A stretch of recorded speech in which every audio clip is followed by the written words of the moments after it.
Afternoon, all, and welcome to another edition of Outspoken Dan Sileo here with a power-packed weekend. We are jammed.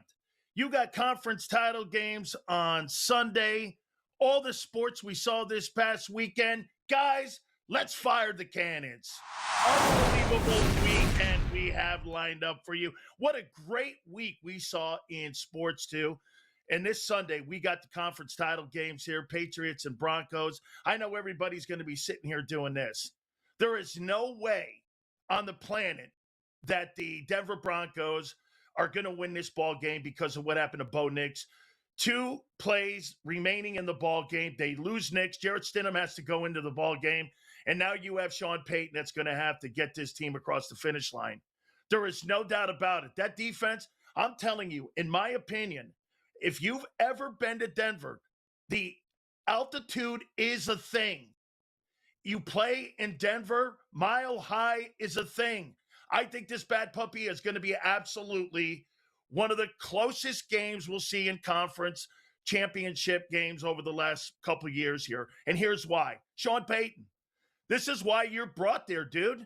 You're brought there to have answers for situations like this. This is why you made deals in a trade to bring this coach up to Denver.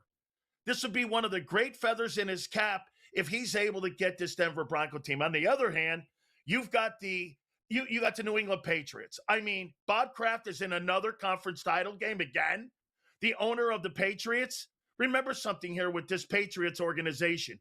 You went to a Super Bowl with Bill Parcells and with Drew Bledsoe. Then you went, obviously, with Belichick and Brady, and here you are on the cusp of potentially going to another Super Bowl and putting your team in Santa Clara with another regime with Mike Vrabel and with Drake May. Don't tell me that this guy here is not one of the greatest owners, if not the greatest owner in pro football. You're talking about potentially 11 AFC Conference Championship rings for Bob Kraft and potentially 7 Super Bowls. Put that in your cap there for a little bit when you're talking about great ownership, and how that guy's not in the Pro Football Hall of Fame is remarkable, because here you are on the cusp of this game. The other one, Rams and Seattle. Man, this is going to be a monster show here, in my opinion, in Seattle. One of the toughest places to play in all of pro football is to go to Seattle and try to get a win. You got 2 quarterbacks, right? Both on each ends of the spectrum. You've got the legendary Matthew Stafford, and you've got Sam Darnold on the other side. Think about Sam Darnold in the journey and how it started in New York. I'm calling him the ghost man. Remember what all of you guys were saying about Sam Darnold in New York? This guy was seeing ghosts. He's a bust. He stinks. He has no chance. This guy's going for his 30th win. His 30th win, okay, in 2 years. And he's on the cusp of getting to a NFC championship ring, and he's talking about getting his team into the Super Bowl. Can you imagine if this guy hoists the Lombardi trophy? What are you going to say in New York? And you're going to have to start putting the words elite around the guy. You're talking about 8,200 passing yards, 60-plus touchdowns in the last 2 years, and this guy now is starting to look like he's the player that people thought when he came out of Southern Cal. On the other end, you have Matthew Stafford. Let's not forget something about Matthew Stafford. He was dying on the vine in Detroit. This guy had Megatron up there. He was 0 for 4 in playoffs. 0 for 4. He's rescued by Sean McVay. They bring him to Los Angeles. He had an under 500 record. An under 500 record. Think about that for a starting quarterback. And now he's on the cusp of potentially being a guy who's going to solidify this with a regular season MVP and potentially with a Super Bowl MVP. There's also another sidebar story here when you're talking Cooper Kupp here too. How about Kupp going against his former team? You start looking at the numbers with Kupp. And if he gets another Super Bowl ring and you start to look at the numbers with him, maybe it's not just about that one spectacular year that he had with Matthew Stafford. Maybe it is going to be more about this guy is a potential Hall of Fame type guy, especially if he goes into the Super Bowl and he does well. You're going to be talking that sidebar story there. Also, do you know what today is? Today is Sean McVay's 40th birthday. I want to put this into context for you. He's 40 years old today. This guy's going for his 11th playoff win. He's going for his third NFC championship. Think about what I just said. He's not 40.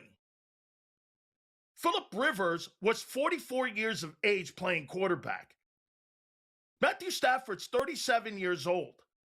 These guys are in the same conversation of age groups, and this guy's going for his 11th win. Look at the resume.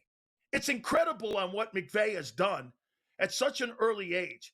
You have to go back into the annals of the NFL talking Curly Lambeau and George Halas for guys that have won as many games as he has. He's won over 100 games, counting his postseason and regular season. McVay comes from the tree of the Mike Shanahan tree, and get this, I remember this guy when he was a guy that was, again, a ball boy for the Tampa Bay Buccaneers. All right, another story I saw this week was, no doubt, listen here, guys. Let me throw this at you here. Why in the world does nobody want this OC job? Nobody wants this OC job in Philadelphia. Look at the names that are left. Okay, so explain this to me. You've got the reigning Super Bowl MVP in Jalen Hurts. They've won 50 games in the last 4 years, or 50 and 18. They've got 2 NFC championships and a Super Bowl.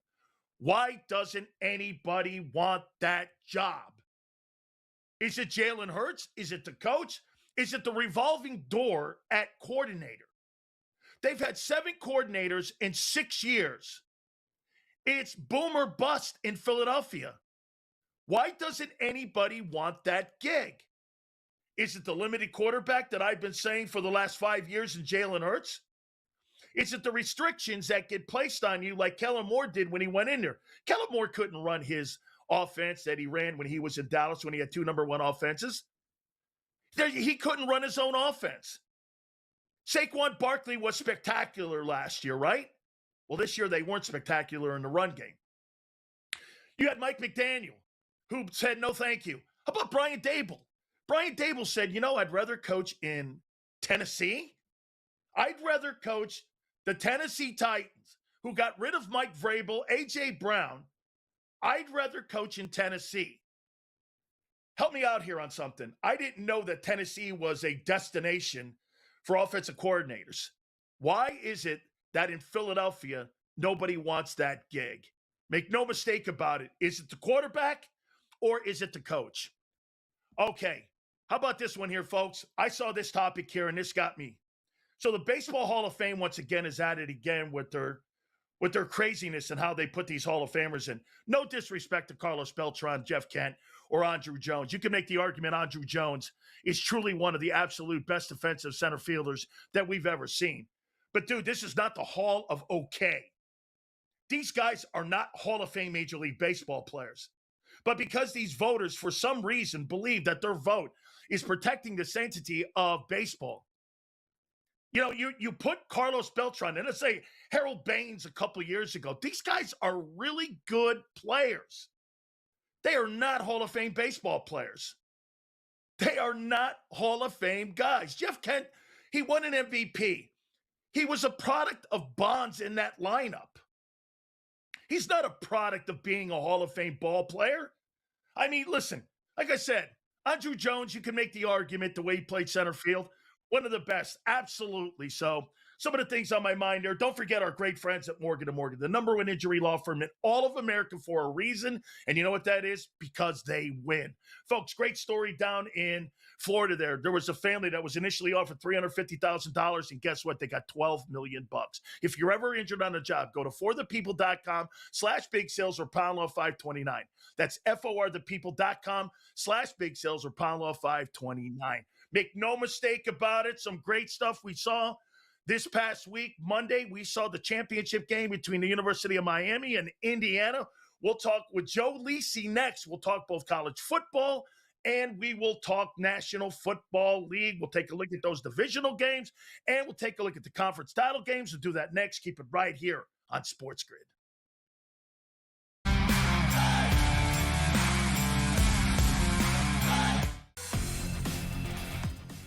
7% chance of winning a PGA Tour major?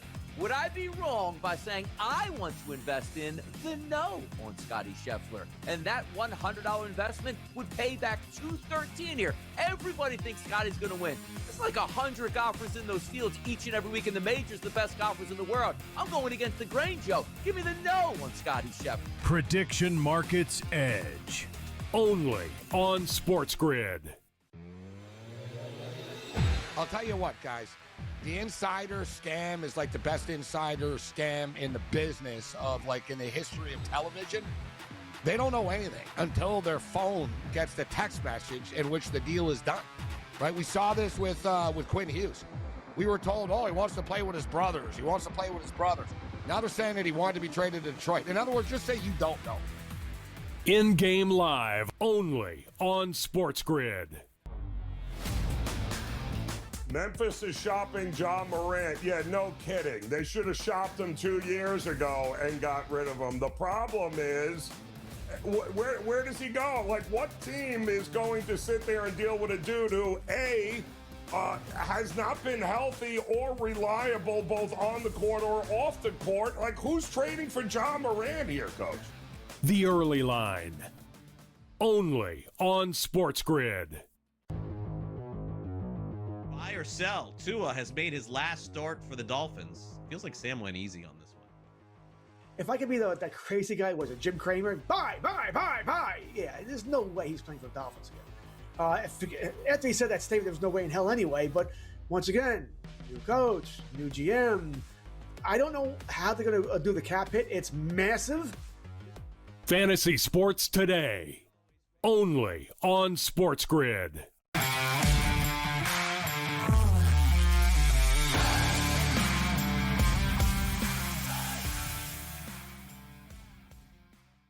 41 yards away from my Canes winning the national championship this past Monday. And make no mistake about it, you know, a little bit of the heart's broken there in South Florida, but without question, I thought my Hurricanes put up a great battle here. Joe Lisi joins us now.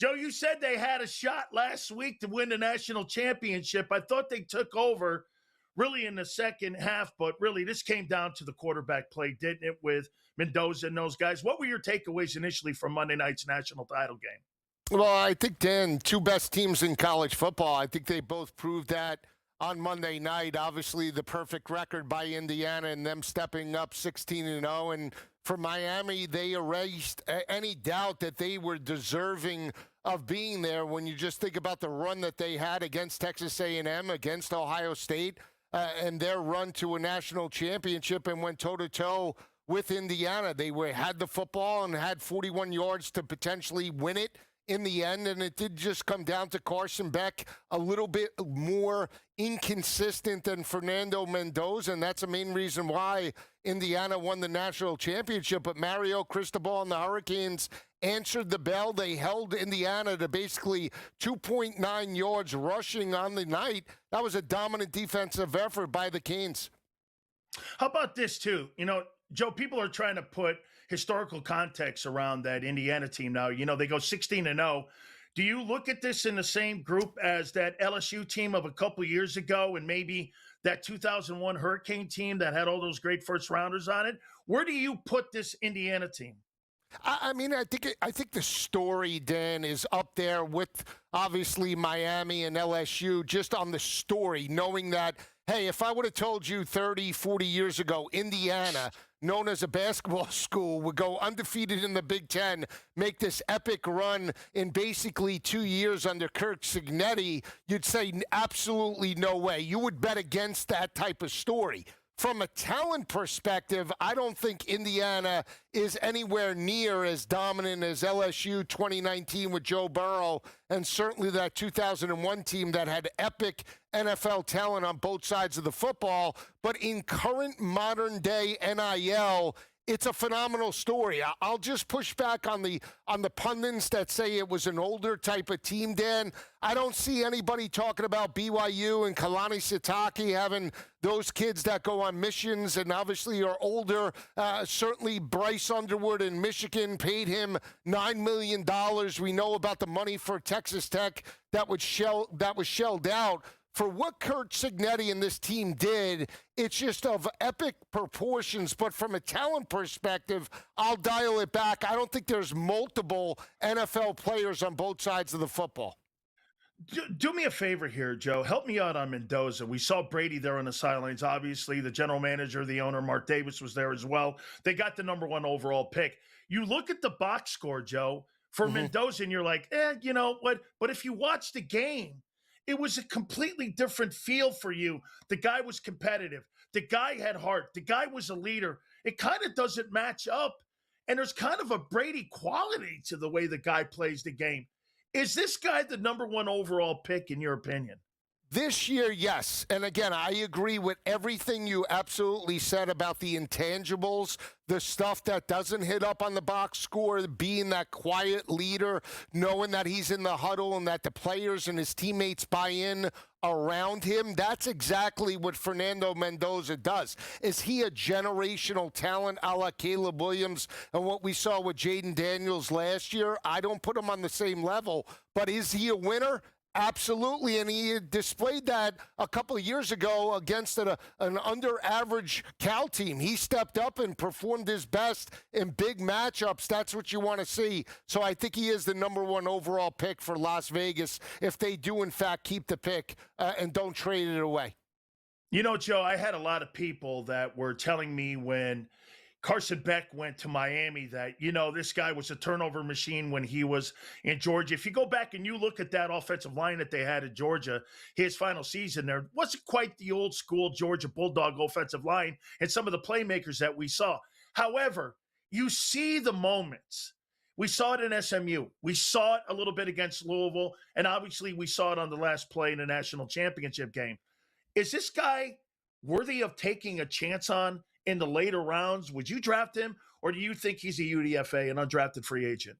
No, I think he definitely can be a 7th, in that area from 4 to 7 because of the prototypical size and exactly what you said. Let's not forget, when you look at Georgia's offensive line this year and their rushing attack, they average about 189 rushing yards per game. When Carson Beck was under center, they averaged 129 rushing yards per game. It was one of the worst under Kirby Smart over the last 8 or 9 seasons. So I agree with that assessment. The rushing attack wasn't as consistent. But again, if he can go into the right scheme, go with a quarterback coach that can coach him up and really, coach him up to the next level, reading coverages, reading progressions. That's what he needs, I think, to elevate his game.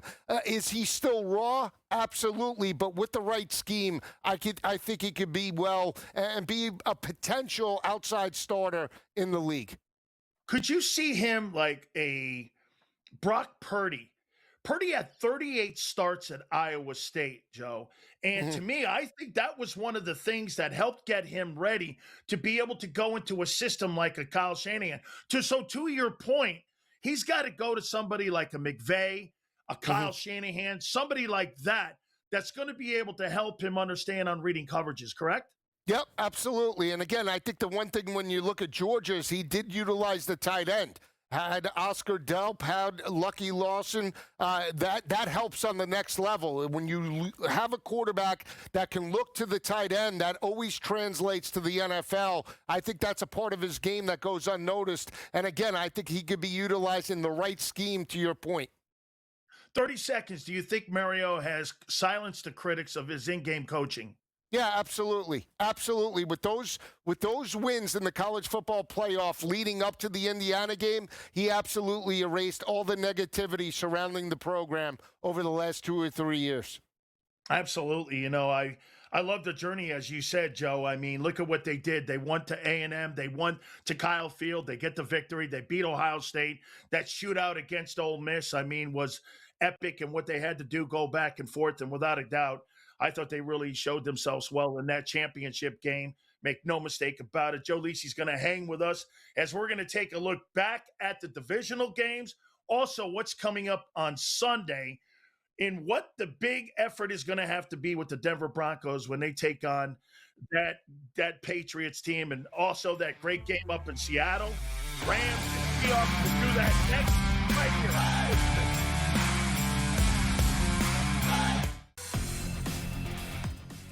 97% chance of winning a PGA Tour major, would I be wrong by saying I want to invest in the no on Scotty Scheffler? And that $100 investment would pay back $213 here. Everybody thinks Scotty's going to win. There's like 100 golfers in those fields each and every week in the majors, the best golfers in the world. I'm going against the grain, Joe. Give me the no on Scotty Scheffler. Prediction Markets Edge. Only on Sports Grid. I'll tell you what, guys. The insider scam is like the best insider scam in the business of, like, in the history of television. They don't know anything until their phone gets the text message in which the deal is done, right? We saw this with Quinn Hughes. We were told, oh, he wants to play with his brothers. He wants to play with his brothers. Now they're saying that he wanted to be traded to Detroit. In other words, just say you don't know. In-game live only on Sports Grid. Memphis is shopping John Morant. Yeah, no kidding. They should have shopped him 2 years ago and got rid of him. The problem is, where does he go? Like, what team is going to sit there and deal with a dude who, A, has not been healthy or reliable both on the court or off the court? Like, who's trading for John Morant here, Coach? The Early Line. Only on Sports Grid. Buy or sell. Tua has made his last start for the Dolphins. Feels like Sam went easy on this one. If I could be that crazy guy, was it Jim Cramer? Buy. Yeah, there's no way he's playing for the Dolphins again. After he said that statement, there was no way in hell anyway. But once again, new coach, new GM. I don't know how they're going to do the cap hit. It's massive. Fantasy Sports Today. Only on Sports Grid.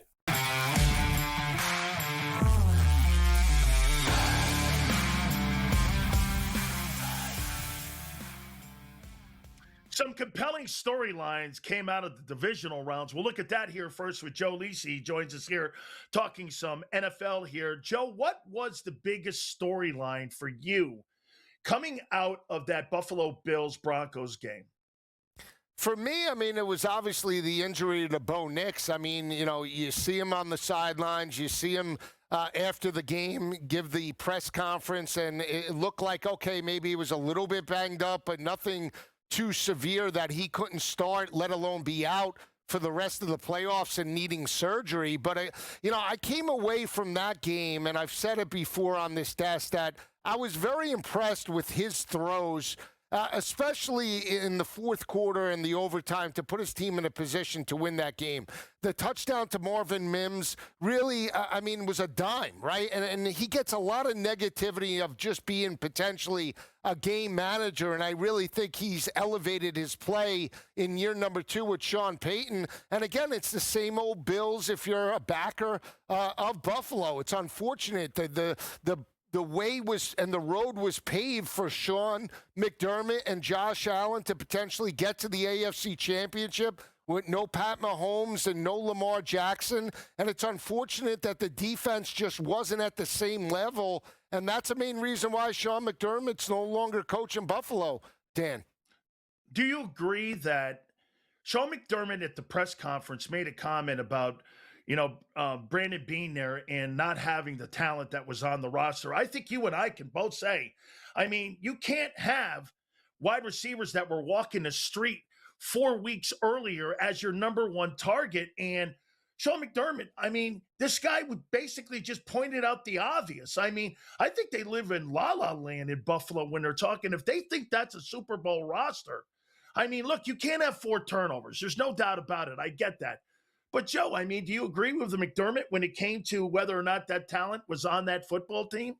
Oh, absolutely. I think you have 2 Ferraris in Josh Allen and James Cook, and you have everybody else. They're pedestrian. You could make the argument, Dan, that some of the players are AFL caliber, UFL caliber.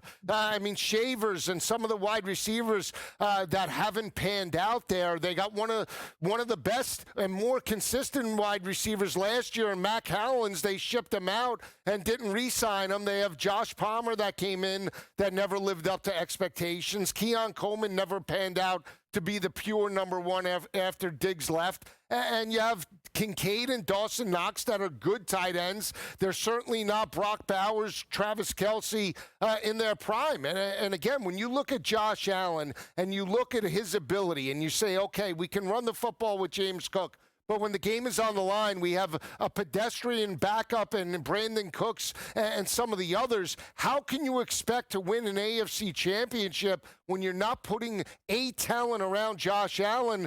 It's very disheartening. Again, hopefully it changes with the new head coach, but I don't put any blame on McDermott just saying that. I think the biggest thing that another reason why maybe McDermott isn't there is he is a defensive-minded head coach, and it was the defense that did fail this year due to injuries and due to scheme potentially. So, again, he's deserving of a job. It's just unfortunate that Buffalo couldn't make it, past Denver to a potential AFC championship.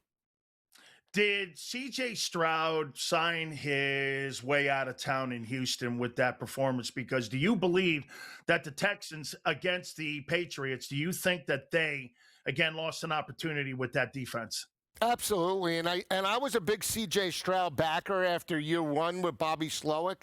But it's clear and very evident that he has regressed in his play from 2 seasons ago. And I'll just say this, you can't be turnover prone, especially when you're trying to be a franchise quarterback. And when you have a defense that turns over and pressures the quarterback the way Will Anderson and that front seven do each and every week, you can't have a quarterback under center that, number one, can challenge defenses vertically and is inconsistent in the passing game, and more importantly is putting your defense at a disadvantage. They would be much better in the second half of that matchup, I believe, with Davis Mills under center.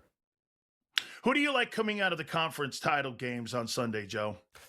I'm taking the points with Denver because I do believe in Sean Payton and I do believe in home field advantage. And I believe the better quarterback in the NFC Championship game is Matt Stafford in L.A. The third straight road game, but I still can't believe in Sam Darnold. Even though he has the defense, I'll take both dogs, but I do like both overs in the matchup. Absolutely. Joe, appreciate it, man. I think it's going to be a spectacular Sunday when it comes to conference championship games. No question about it. Going to be absolutely fantastic. We're going to drop a bunt here, and we're going to talk to one of the most charismatic New York sports figures of all time, and that is Bobby Valentine, who's going into the Mets Hall of Fame this coming season, and we'll talk with him. We'll get some baseball thoughts. We'll do that next. You keep it right here on Sports Grid.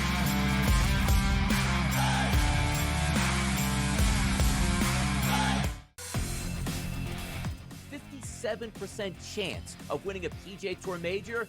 Would I be wrong by saying I want to invest in the no on Scotty Scheffler? And that $100 investment would pay back $213 here. Everybody thinks Scotty's going to win. It's like 100 golfers in those fields each and every week in the majors, the best golfers in the world. I'm going against the grain, Joe. Give me the no on Scotty Scheffler. Prediction Markets Edge. Only on Sports Grid. I'll tell you what, guys. The insider scam is like the best insider scam in the business of, like, in the history of television. They don't know anything until their phone gets the text message in which the deal is done, right? We saw this with Quinn Hughes. We were told, he wants to play with his brothers. He wants to play with his brothers. Now they're saying that he wanted to be traded to Detroit. In other words, just say you don't know. In-game live, only on Sports Grid. Memphis is shopping John Morant. Yeah, no kidding. They should have shopped him 2 years ago and got rid of him. The problem is, where does he go? Like, what team is going to sit there and deal with a dude who, A, has not been healthy or reliable both on the court or off the court? Like, who's trading for John Morant here, Coach? The Early Line. Only on Sports Grid. Buy or sell. Tua has made his last start for the Dolphins. Feels like Sam went easy on this one. If I could be that crazy guy, was it Jim Cramer? Buy. Yeah, there's no way he's playing for the Dolphins again. After he said that statement, there was no way in hell anyway. But once again, new coach, new GM, I don't know how they're going to do the cap hit. It's massive. Fantasy Sports Today, only on Sports Grid.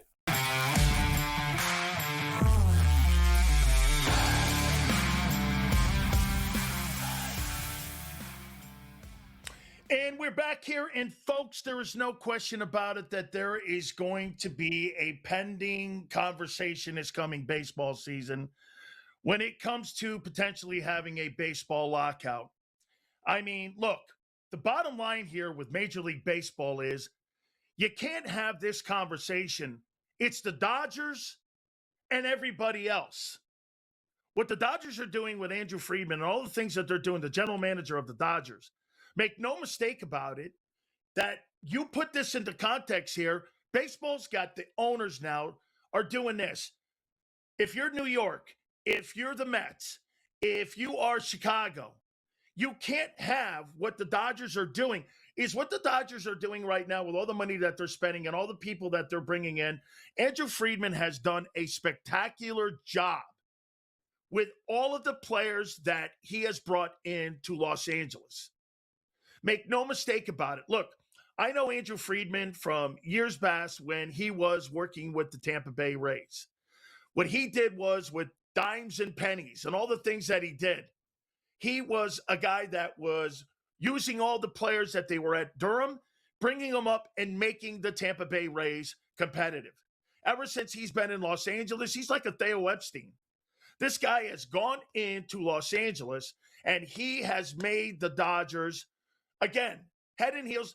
To me, it almost looks a little bit like when George Steinbrenner was owning the New York Yankees. They have no problem spending money. Look at what they did with Shohei Ohtani. Look at all the people that they've brought in. And they have built a juggernaut team based on the current structure of what Major League Baseball is. If you are a owner of other teams now, look, I know they have the luxury tax. But at the end of the day here, friends, I mean, Major League Baseball is not in the position right now that, say, the National Football League is. Do they need a salary cap or a restructuring? Which means this, is there going to be a lockout? Now, it looks right now like there's not going to be a lockout when it comes to the spring. But Major League Baseball is going to have a come to Jesus conversation on how they're going to handle the finances and how they're going to be able to get an opportunity to do this. And without further ado, one of my dear friends, one of the most charismatic people in New York sports history, our friend Bobby V joins us now. How you doing, Bobby? Appreciate you doing this, Bobby, and thank you for doing it, my friend. New Year. You bet. Bobby, I was just talking about the owners and the pending lockout in baseball. What do you think the current landscape of Major League Baseball is going to show us over the 2026 season? Do you believe there's going to be a lockout? Well, I don't know, lockout, strike, whatever you want to call it. I think it's almost destined to be a work stoppage. The disparities of teams and the salaries of players and the TV contracts that aren't existing and the betting situation that is the big, pink elephant in the room. I mean, there are a lot of things that need to be worked out. And I'm not sure they have time in 1 year. We should have heard about negotiations that started 12 months ago, because this is going to be a very difficult negotiation. Do you think the Dodgers and what they're doing right now, Bobby, is good for baseball, in your opinion? Spending all the money, Andrew Friedman has done a hell of a job building that baseball team. But is this a Dodger problem or is this a baseball problem? Well, I think that the Dodgers are just exasperating the situation. But it's not a problem. Each of these teams are supposed to work independently. That's why they have antitrust law exemption. They're supposed to do what they want to do to put the best team on the field, to be the most competitive that can be. Now, when you get the Dodgers with two of their players, having more salary than an entire 26-man roster from other teams, I think that's causing a lot of concern, and that concern is justified. What do you make of what the Mets have done so far this offseason? Do you think, again, do you like what they're doing, or do you think they're still behind the eight ball a little bit on being a team that could contend for the National League pennant? Hell, Dan, I love what they're doing. They're going to induct me into the Met Hall of Fame on May 30th. Yeah, I love what the Mets are doing. And you know what you see there is David Stern is putting his team together. He inherited a group of guys who are homegrown. They played well. Fans loved them. They put up a lot of wins on the scoreboard, just never got to the finish line. And David Stern now is reconstructing that team with people that he basically has brought in, starting with Juan Soto, I guess, and going from there. Bobby, I have to ask you this, and I saw that Carlos Beltran, fabulous player. Jeff Kent, fabulous player, right? I mean, no question about it. Andrew Jones, fabulous player. But how can you tell the story of Major League Baseball without Bonds, Clemens, and Rose? You just can't tell the story. What's your takeaway on these guys being inducted into the Hall of? I think they're really great players, Bobby, but Hall of Fame players? Well, I think Andrew Jones is the best center fielder I ever saw. Maddox was pretty good in Philadelphia, but he was the best defensive player I ever saw, and he played a lot of years and got over 400 home runs. I think he's there. And, Beltran with his postseason accolades and star performances, along with his ability to switch hit and be amongst the greatest switch hitters statistically that ever lived. Carlos Beltran's going into the Met Hall of Fame this summer, along with Lee Mazzilli. So that's a class of 3 in that Hall of Fame, the one in Flushing at Citi Field. But to go to Cooperstown, it's quite the honor. And, the hall is just being expanded. It was a very elite, a very private, a little space up in Cooperstown. And they've opened their doors to players that might not have been the best of the best of the best, but they've been very, very good. Bobby, do you think Clemens, Bonds, and Rose should be in baseball's Hall of Fame? Yes, absolutely. They're the best that played at their positions. Are you kidding? That's what that hall was there for, I believe. I think it was originally for the Hall of Records. And if you got a record, you got in the Hall of Fame. If you were the best in breed, statistically, you got into the Hall of Fame. Then it became, if you had the best reputation, you got into the Hall of Fame. Well, these guys had reputation to go along with their statistics. And who's to say that every home run that Barry Bonds hit wasn't against a guy who also was doing steroids? Who's to say that Roger Clemens' 7 Cy Youngs would not have been won by him if he wasn't doing something that was making him perform better? And at the end of the day, it's a guy from your sport, Dan, that Lyle Alzado, if he just stayed healthy, steroids would have been allowed right through the whole thing. And no one had to worry about, performance enhancing drugs other than Viagra being used in sports. Absolutely. Bobby V, tell the folks again when you're going to be inducted into the Mets Hall of Fame this coming year. Oh, yeah. Come on. May 30th. It's a day game playing the Marlins, and all my friends are going to be there. So if you want to be with all my friends, come on out. And it's really quite the honor. It's Dan, I played for him as a mediocre player, and I coached for him at third base as a really good third base coach. Then I managed for him, gave my entire being when I did that, and they're inducting me to be with about 30 other great guys who wore the orange and blue of the Mets. You got it. Thank you so much, Bobby V. See you, that bro. is one of the absolutely best there. I love Bobby Valentine. We will talk to him more throughout the baseball season. Love catching up with him. No question about it. We will talk to Adam Kaufman, and we will get his take on what we're going to see also coming up in these NFC and AFC championship games. We're going to see what he thought of the divisional games. We will do that next, right here on Sports Grid. You wouldn't have your ex officiate your wedding. Do you, Jake? Liar? Cheater? Gaslighter? So why have anyone but America's largest injury law firm handle your injury case? With over $30 billion recovered for our clients, there's a reason to go big. gaslighter, coitus crier. He's got more red flags than a bullfighter's attire. Morgan & Morgan, America's largest injury law firm.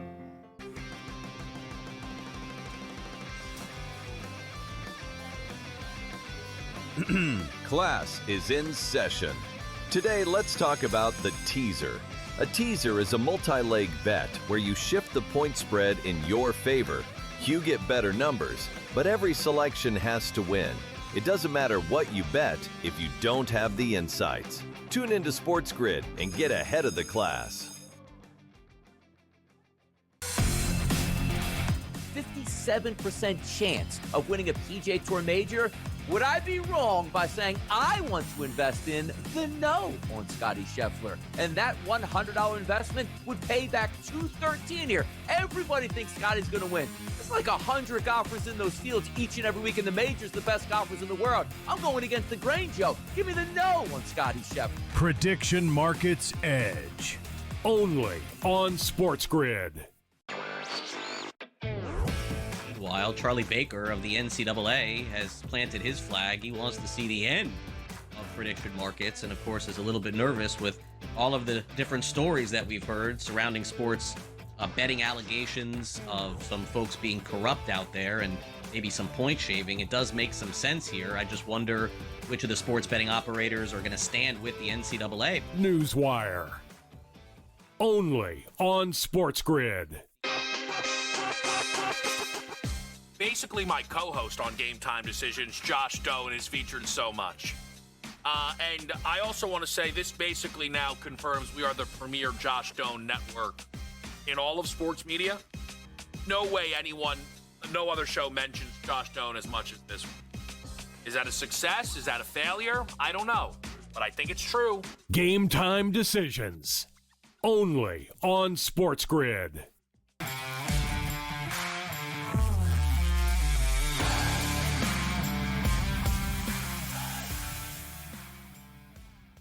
How about the wild carousel of coaches that are like being surfaced around and walking around looking for jobs right now? You got the Hello Kitty guy now making these demands going, hey, you know what? I'm out of the Buffalo Bills gig because I think I may get the Raider gig. And then on the other hand, he's sitting around saying, but if I don't, I have the OC job with the Chargers. Let's get Adam Kaufman in here and get his thoughts on what's going on with this carousel of coaches. I appreciate you doing this, brother, bud. So Mike McDaniel, doesn't this look like more of a recruiting? Adam, doesn't this look like more of a recruiting trip for Mike McDaniel than anything else?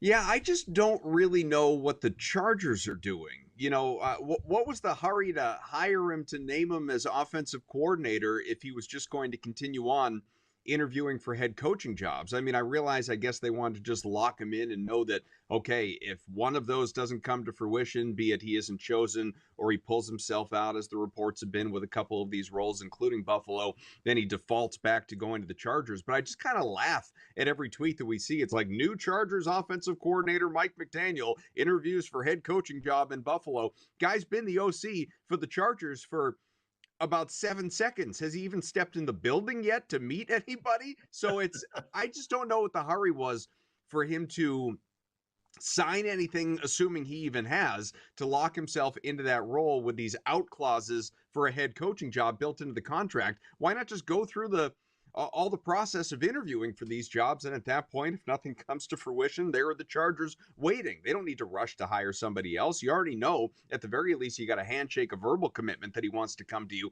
if one of these superior jobs doesn't happen.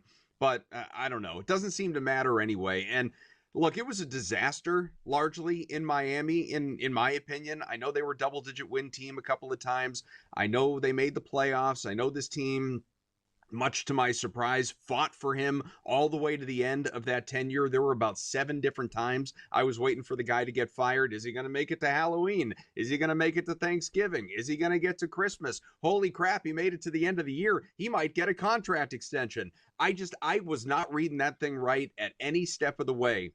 But the fact that he couldn't do anything, again, this offensive guru, this genius from his time in San Francisco, the fact that he couldn't do anything with that offense at all during his time there, if Tua was not under center, to me was alarming, despite having some other weapons, Tyreek Hill, Jalen Waddle, even Jonnu Smith, Devon Achane, obviously.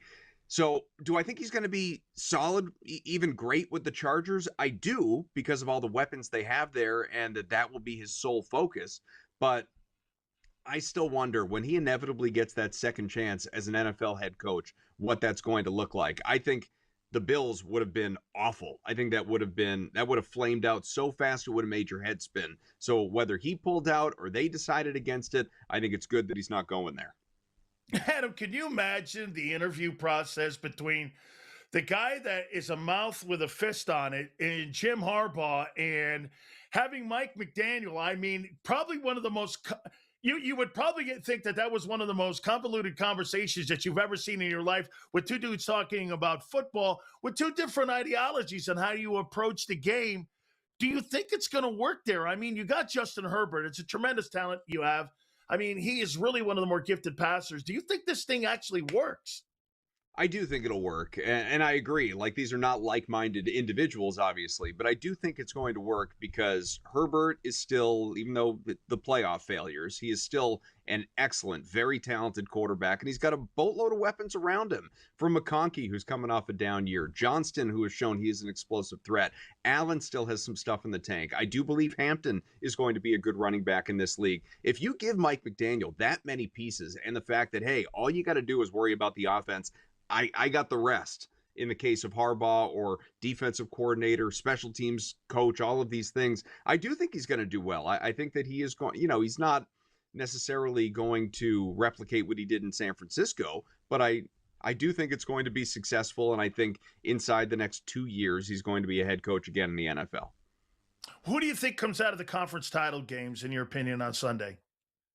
So I like the Patriots, and that will not surprise anybody with this beautiful Boston backdrop behind me. But, I think there are a number of reasons to believe that Drake May, who, by the way, for, anyone that just wants to look at this from a gambling angle, the guy has never lost as a favorite of at least a field goal in his career. He is 12-0. And that is straight up. And against the spread, 10-2 at this point, winning those games by an average of 16.5 points per. This team went 8-0 on the road during the regular season. Obviously, in these playoffs, hasn't had to go on the road yet. We know it's difficult to win in Denver, and that's a great home team. And the altitude and the elevation and those factors, they're certainly well coached with Sean Payton, just as the Patriots are with Mike Vrabel. But Jarrett Stidham is under center for Denver. I think we'd be having a different, conversation in terms of how close to a pick'em this number is if it's Bo Nix under center. Maybe the Patriots are even slight dogs, but they are overwhelming favorites here because it's a guy going against his former team who hasn't thrown an NFL pass since late in 2023. So I just don't think that, I realize any given Sunday, anything can happen. Certainly Drake May has had his issues with turnovers here in the first couple of games going against stellar defenses. And this Broncos defense, by metric, is a top 5 defense full season in the NFL. But whereas the Chargers top 5 and the Texans top 5, it's not all top 5s in my mind are created equal here, Dan, because this Chargers team, if you watch them, watch what we've seen in the playoffs in that one meeting against the Bills, late in the regular season, the Jaguars, some of these other steps along the way. Back half of the year, second half of the year and into the postseason, this team is outside the top 10 in defensive EPA. That defense is a little fraudulent. It's a bit overrated.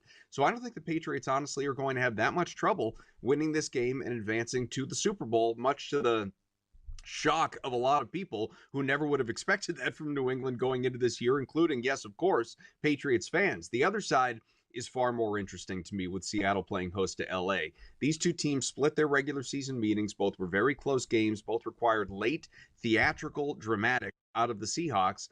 And what that tells me is that Sean McVay is going to have his team better prepared. And I actually like the Rams, not only on the money line at plus money, I like them with the points. If you could have gotten the 3, obviously, that's more appetizing than the 2.5, but I still believe in LA to win this game. They should have won the Rams those 2 regular season games handedly, both of them, and they let them slip away late. One, they survived. The other one, obviously, they lose in overtime. But, I think the Rams ultimately are the better team, the more stacked team offensively, and despite Seattle's tremendous defense, Sam Darnold's not 100%. We know that as well. I like the Patriots-Rams round 3. We saw the Patriots win the first 2. See what happens this time around if it gets there. Absolutely. Thank you so much, Adam. I appreciate you very much doing this for us. All right. We're going to have some thoughts here again on what we're going to look at with the Baseball Hall of Fame next. 57% chance of winning a PGA Tour major. Would I be wrong by saying I want to invest in the no on Scotty Scheffler? And that $100 investment would pay back $213 here. Everybody thinks Scotty's going to win. It's like 100 golfers in those fields each and every week in the majors, the best golfers in the world. I'm going against the grain, Joe. Give me the no on Scotty Scheffler. Prediction Markets Edge. Only on Sports Grid. I'll tell you what, guys. The insider scam is like the best insider scam in the business of, like, in the history of television. They don't know anything until their phone gets the text message in which the deal is done, right? We saw this with Quinn Hughes. We were told, oh, he wants to play with his brothers. He wants to play with his brothers. Now they're saying that he wanted to be traded to Detroit. In other words, just say you don't know. In-game live, only on Sports Grid. Memphis is shopping John Morant. Yeah, no kidding. They should have shopped him 2 years ago and got rid of him. The problem is, where does he go? Like, what team is going to sit there and deal with a dude who, A, has not been healthy or reliable both on the court or off the court? Like, who's trading for John Morant here, Coach? The Early Line. Only on Sports Grid. Buy or sell. Tua has made his last start for the Dolphins. Feels like Sam went easy on this one. If I could be that crazy guy, was it Jim Cramer? Buy. Yeah, there's no way he's playing for the Dolphins again. After he said that statement, there was no way in hell anyway. But once again, new coach, new GM. I don't know how they're going to do the cap hit. It's massive. Fantasy Sports Today. Only on Sports Grid.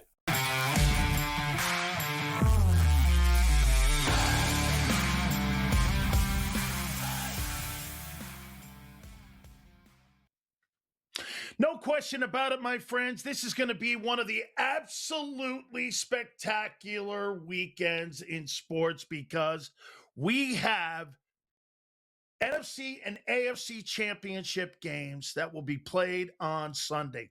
Make no mistake about it. You've got really some great storylines here coming into these two games. I mean, Sean Payton, as we mentioned, this is one of the reasons why you were brought in to Denver, is to be a problem solver. Think about what he ended up taking over. Okay? Think about what he ended up taking over. Make no mistake about it. I can't wait. All right. Folks, I will tell you flat out here, I got to say this, my final say here on this is the Baseball Hall of Fame. And let me put it out here for you. Barry Bonds should be in baseball's Hall of Fame. He should be in baseball's Hall of Fame because of one thing. You know what that is?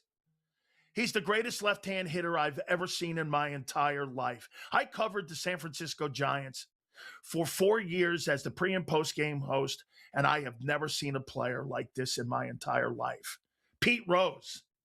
I had the fortune of interviewing Pete for one of his last interviews of all time. How could you tell the story of baseball without Clemens, Rose, and Bonds? You don't have a Hall of Fame if you don't have those three dudes. Sills, you know what, man? These guys took steroids.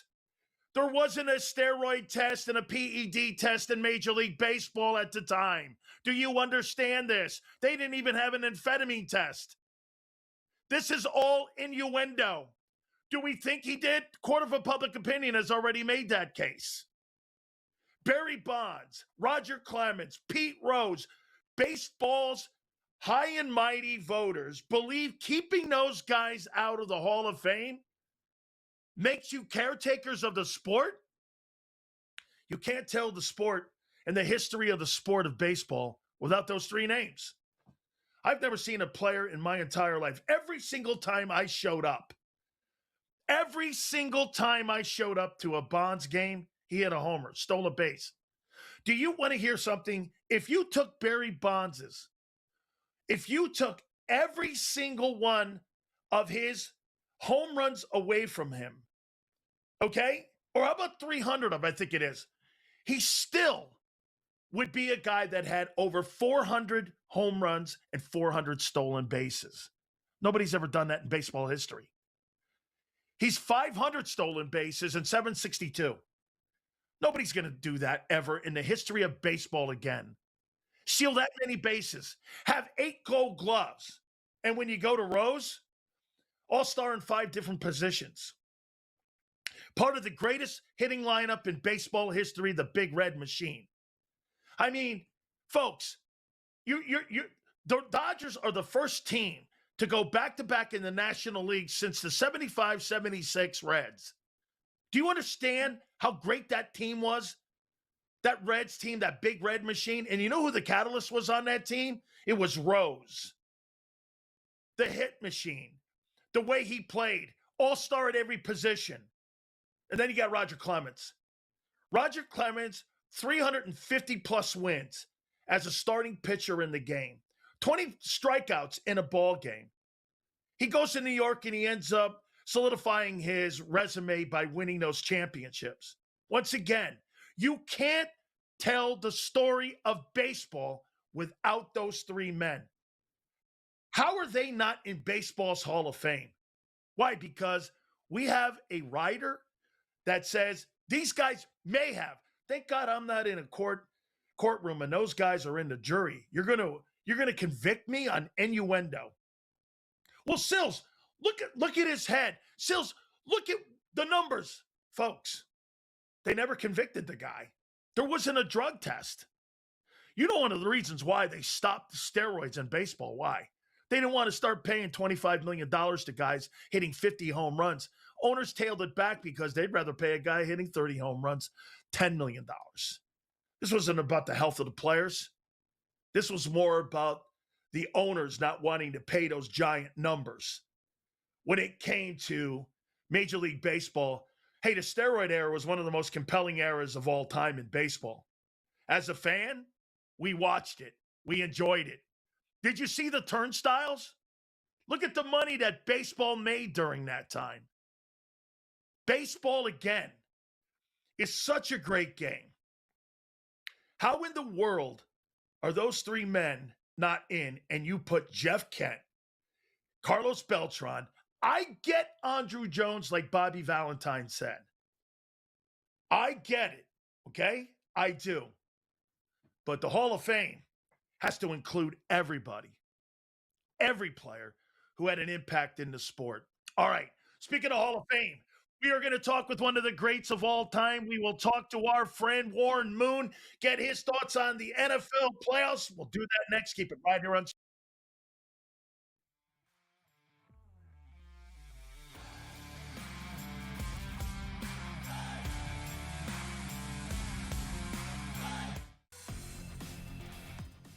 %7 chance of winning a PGA Tour major? Would I be wrong by saying I want to invest in the no on Scotty Scheffler? And that $100 investment would pay back $213 here. Everybody thinks Scotty's going to win. It's like 100 golfers in those fields each and every week in the majors, the best golfers in the world. I'm going against the grain, Joe. Give me the no on Scotty Scheffler. Prediction Markets Edge. Only on Sports Grid. I'll tell you what, guys. The insider scam is like the best insider scam in the business of, like, in the history of television. They don't know anything until their phone gets the text message in which the deal is done.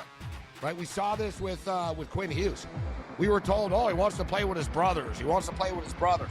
Now they're saying that he wanted to be traded to Detroit. In other words, just say you don't know. In-game live only on Sports Grid. Memphis is shopping John Morant. Yeah, no kidding. They should have shopped him 2 years ago and got rid of him. The problem is, where does he go? Like, what team is going to sit there and deal with a dude who, A, has not been healthy or reliable both on the court or off the court? Like, who's trading for John Morant here, Coach? The Early Line. Only on Sports Grid. Buy or sell. Tua has made his last start for the Dolphins. Feels like Sam went easy on this one. If I could be that crazy guy, was it Jim Cramer? Buy. Yeah, there's no way he's playing for the Dolphins again. After he said that statement, there was no way in hell anyway. But once again, new coach, new GM. I don't know how they're going to do the cap hit. It's massive. Fantasy Sports Today, only on Sports Grid.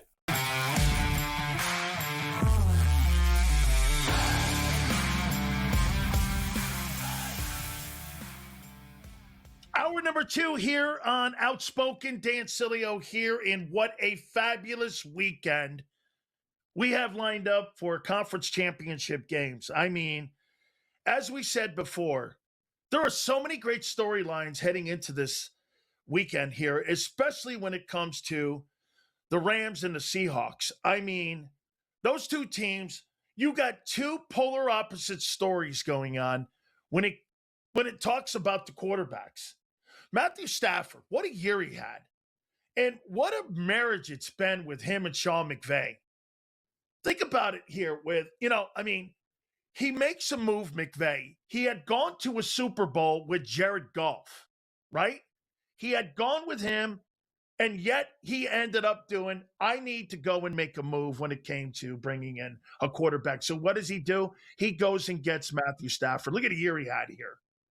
This guy, without a doubt, had a spectacular season.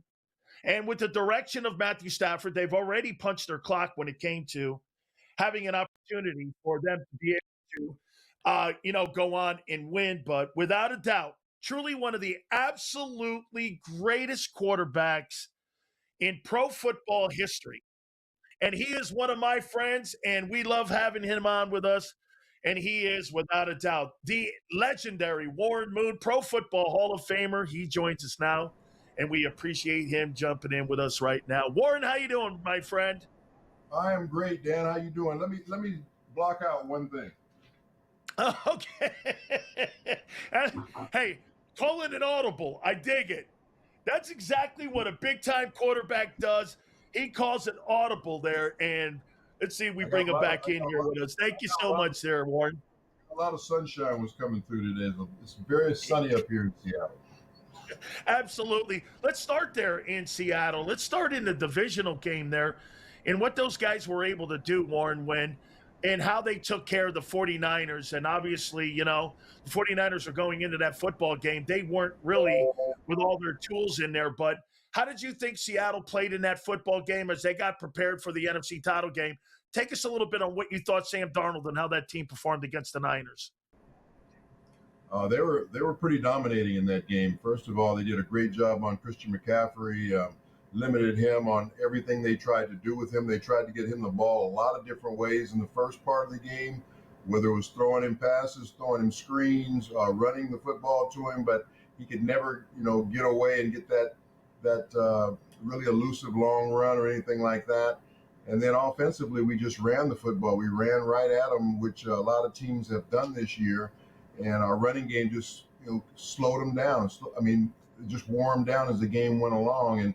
And when you start getting the turnovers like we did, that's what really makes the game become out of reach. But it starts out with an opening kickoff touchdown. That just got everything going. If you would have heard how loud it was in that stadium after that opening kickoff, that just set the tone for the rest of the football game.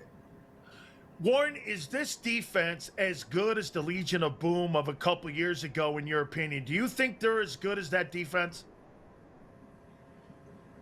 That remains to be seen. That defense was pretty dominating, and I think they capped it off by taking an offense like Peyton Manning had, who had set all those offensive records throughout the season. I think he threw something like 55 touchdown passes during the season, and then they take him into the Super Bowl and just completely destroy them. So I think if this team can do something like this, win this game tomorrow, and then get in the Super Bowl and be dominant, yeah, you'd have to put them in the same conversation. But that defense was pretty awesome, and I got a chance to watch them each and every day, doing the broadcast and going to practices and getting to know all the guys.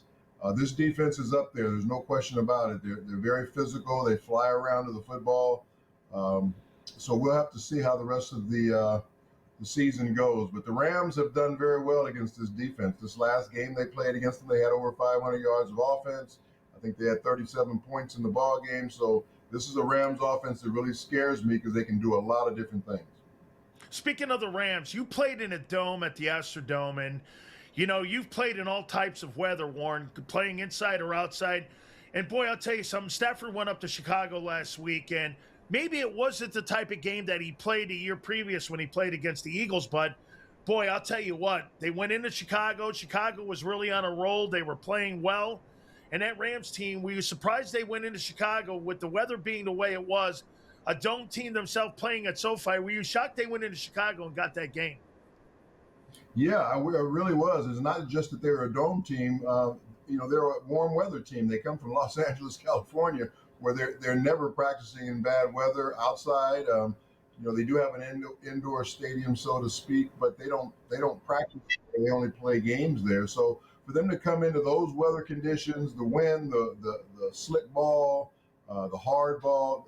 The thing that impressed me more than Matthew Stafford, who comes from Detroit, where he probably knew about cold weather, was they didn't drop any passes in that ball game. They caught everything that was thrown to them. That was really impressive. They didn't turn the football over, which was impressive as well. So, yeah, they really surprised me the way they played, how efficient they were in that game. Let me take you to the AFC and the Texans. Do you think they dropped an opportunity? Obviously, you're also close to that community down there in Houston. They have a great defense, Warren. I mean, they went up to New England. I mean, New England kind of put the ball on the carpet with Drake May, but do you think they lost an opportunity in really taking that team out? Because New England looks beatable to me. They did, but when you turn the ball over that many times and one of them turns into a touchdown, it's hard to come back. It's hard to regroup on the road in a playoff game because the momentum switch is so strong in the favor of the offense of the home team when a team gets a turnover. So there's no way they were going to be able to overcome that many turnovers. Their defense did a great job of shutting them down a couple of different times. But, when you get the pick six and then you get another one with a short field and they end up scoring, it really makes it tough. I was really surprised that CJ had such a tough time with the football. Not just that weekend, but the weekend before as well. He had a tough time with fumbles the week before, but they were able to somehow win that game, and then the interceptions in this game. So there's some quarterbacks that just don't like to play in inclement weather, and I guess he's one of them. You would think he would have a background with it, coming out of Ohio State, but maybe they've never played in that type of weather because they don't play as late into the season as the NFL does. So it's unfortunate that he had those types of games, and there's a lot of questions about him right now. But New England moves on, and like you said, they could be beat. I think any team could be beat. There's no question about it. Absolutely. And finally, here, you look at what we saw this past weekend here with Denver and with the Bills. Were you shocked the way that Josh Allen turned the football over? I mean, you can't have 4 turnovers in a ball game. No, you can't. That's just what I was talking about, especially when you're on the road, because of the momentum shifts, because what it does to a drive. When you have a drive, it just takes all the air out of the defense. They're like, oh my God, here we go again. We got to go back out on the field again instead of scoring a touchdown. That was uncharacteristic of Josh, but he did have a couple of seasons like that where he turned the football over a lot because he's trying to do so much, and sometimes when you're trying to do too much, you end up making mistakes, and that's what happened with him, and it's unfortunate. And he took it like a man and took the blame for it and all of that. It's unfortunate his coach got fired because of it, but that's what happens in professional football.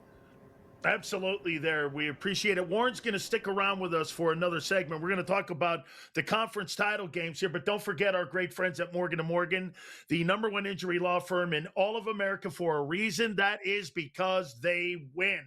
There was a family in Pennsylvania that was initially offered $650,000. They ended up getting $26 million. A family down in Florida was initially offered $350K. They ended up getting $12 million. Easiest decision you'll ever make in your life. Go to forthepeople.com/big sales or pound law 529.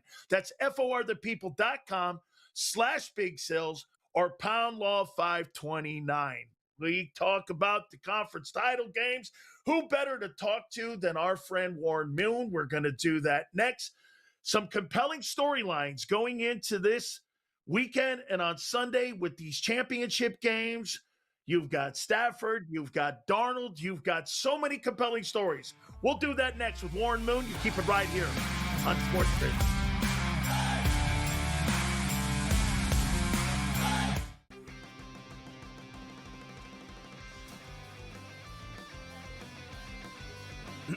Class is in session. Today, let's talk about the teaser. A teaser is a multi-leg bet where you shift the point spread in your favor. You get better numbers, but every selection has to win. It doesn't matter what you bet if you don't have the insights. Tune into Sports Grid and get ahead of the class. The Buffalo Bills have to find a new head coach. Take a look at the leaders right now. A 33% chance Brian Dable takes that job. You say, well, why? Wait a second here. He's the head coach of the New York Giants. Did you know he came from the Buffalo Bills and basically resurrected Josh Allen on that MVP trajectory while he was with the Buffalo Bills? Clay Kubiak, Joe Brady, Davis Webb, all offensive guys, which I agree with. The Early Line, only on Sports Grid. The outline for Koepka are fantastic. I think it's perfect. It is punitive, but it's fair. You've got to levy some sort of fine, so to speak, for defecting, and I think they've done a wonderful job of being equitable and punishing him a bit at the same time. I think Brooks ultimately wants to be playing with the best. Newswire, only on Sports Grid. This is the fear that we had going on. And the players obviously were paid $10,000 to $30,000 per fix. But what this does is it hits at the core of the identity in the sport, especially in the modern day betting era. College basketball today, only on Sports Grid.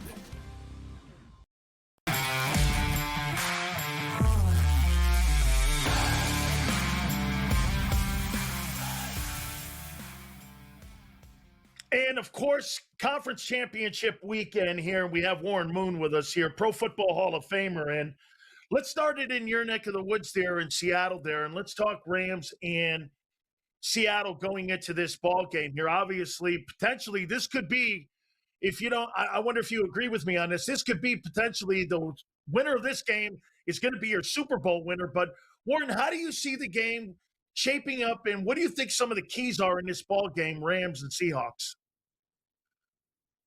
It's like it's been the whole playoffs. Whoever takes best care of the football is going to have a whole lot to do with it. The last time the Seahawks played the Rams, Sam Darnold threw a couple of interceptions. I think the time before that, he threw 4 interceptions, and they barely lost that football game. So I feel like if the Seahawks can take care of the football, not give the Rams any short fields, and if they're able to run the football and kind of control the tempo of the ball game, keep that high-powered Rams offense on the field, they have a great chance to win this football game. If not, the Rams are a really tough team to defend because they attack the whole football field. They attack it with their running game. They attack it with those 2 outside receivers, Nakoya and also Devontae Adams. And then they also have really good tight ends. They have 3 tight ends they play a lot with, and they attack the middle of the field as well. So they're a hard team to figure out. So if you have the football and you're keeping it away from them, and you're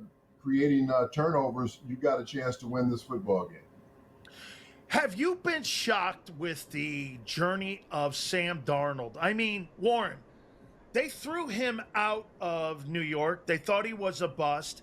Then he goes down to Carolina. David Tepper, the owner of the Carolina Panthers, didn't know what to do with him. You heard Kyle Shanahan say, hey, this guy can play. Then he goes to Minnesota. And he wins 14 games there. Then he wins another 14 games in Seattle. Warren, if he wins this game on Sunday, this will be the 30th ball game this guy has won in the last 2 years. He's thrown for over 8,200 yards and 60 touchdowns. What's been the change or the renaissance with Sam Darnold in Seattle and maybe over the last 2 years? What do you think's been the difference? Well, I think, first of all, he came out of school early. A lot of people said he probably shouldn't have come out early. I think Pete Carroll made a point about that he didn't think he was probably ready. He was 20 years old. He goes to New York. He doesn't have a great infrastructure there. It's kind of a dysfunctional organization. You can see what's happened since he's been there. They haven't done very much since he's been there with the quarterback position. So he just wasn't ready for that environment yet. And that kind of destroys your confidence. That doesn't mean he still doesn't have the same abilities. And now it's just a matter of finding the right fit for him. And he's found the right fit. He found a good fit in Minnesota, but that was his first experience being a starter in the playoffs. This is his second experience, and he's handling it a lot better. This is a very talented guy, Dan, and he's only 28 years old. That's what people don't understand. He's just now going into his prime as a quarterback. So he went through all the growing pains that a lot of young quarterbacks go through, not being around a lot of talent. Now he's in an organization that's stable. He has a good defense. They got a good running game around him, so he's got the pieces. Now he can just go out and perform, and that's what he's doing. How about this story? Today is Sean McVay's 40th birthday today. He's 40 years old. He's going for his 11th win as a head football coach. I mean, I saw Phillip Rivers playing during the season, and he's 44 years old, and here's a guy that just turned 40 today. What a coaching job. What separates him, you think, from the other coaches? And again, are you surprised how young he is and how successful he's been as a coach? Because a lot of young coaches coming into the league, Warren, guys don't have that kind of success. What do you think has been the benchmark for Sean McVay? Well, I think his background has a lot to do with the people that he worked for. He just learned a lot from it. He soaked all that knowledge in and then created what he wanted to do once he got his opportunity. And if you look at Mike McDaniel, the Seahawks head coach, he's not much older than that, if about the same age. He was, I think he was 37, 38 years old when he got that job. So a lot of really good young coaches in this league right now, and a lot of good young minds as far as the offensive side of the ball. Mike McDaniel's more of a defensive specialist, and you're going to start seeing a lot more of that in the NFL, going with the younger coaches, the guys that have the younger ideas, the guys that relate more to their players, because this is a different age of player that we're dealing with now compared to maybe 15, 20 years ago. So you've got to really be up on everything that they're doing now with social media and how everything is focused on them and trying to relate to all of that. So the younger coaches seem to have a better understanding of these younger players, and they seem to get more out of them. I'll tell you what, if there's anybody that knows anything about backup quarterbacks, Warren, it's you. When you played in a playoff game and you saw Frank Reich come in for the Bills, I mean, nobody's giving anybody a chance to win there in Denver with Jarrett Stidham. Do they have a puncher's shot going into this game against this very, very talented Patriots team? I think you'll be able to see that in the first couple of series of the ball game, just to see how Jarrett reacts being on that stage the first couple of series of the game. The great thing is he's playing at home, so it's going to be quiet when he has the football. He doesn't have to worry about crowd noise, communication, things like that. He knows this offense inside and out because he's been there with Sean since the beginning. His teammates, I think, have confidence in him because they've watched him practice and prepare every day for the last 3 years or so. So it's just a matter of him getting off to a good start. And if Sean can give him some plays that give him some really easy completions to kind of get him going as far as his confidence is concerned in the early part of the game, I think he'll do okay. So a lot of it has to do with how he starts the game and then kind of builds into the game as it goes along. You agree it's going to have to be intermediate passes and trying to get him, like you said, into a rhythm. Yeah, it could be some tunnel screens, bubble screens. It could be just a little flat route or maybe a bootleg where he comes out, off the play fake and hits a receiver in the flat, something like that. Just some throws to get into the system and get him going as far as his confidence is concerned. I think Sean is really good at doing that, and they'll have a really good plan going in. You got it. Warren, thank you so much always for doing this. I appreciate you more than you know, and I promise you that lunch when you come down to my neck of the woods. We'll do that soon. Thank you so much, Warren. I appreciate you very much. Well, congratulations on the show, Danny, and we're going to make that dinner, not lunch. We're going to go to the side and have a nice bone-in ribeye. You got it. Warren Moon, thank you so much for doing that. We really appreciate it. We'll talk about some of the people also that really made a statement in the National Football League in 2025. We're going to take a look at the MVP race coming up in the NFL. Who wins that? We will do that next. You keep it right here on Sports Radio.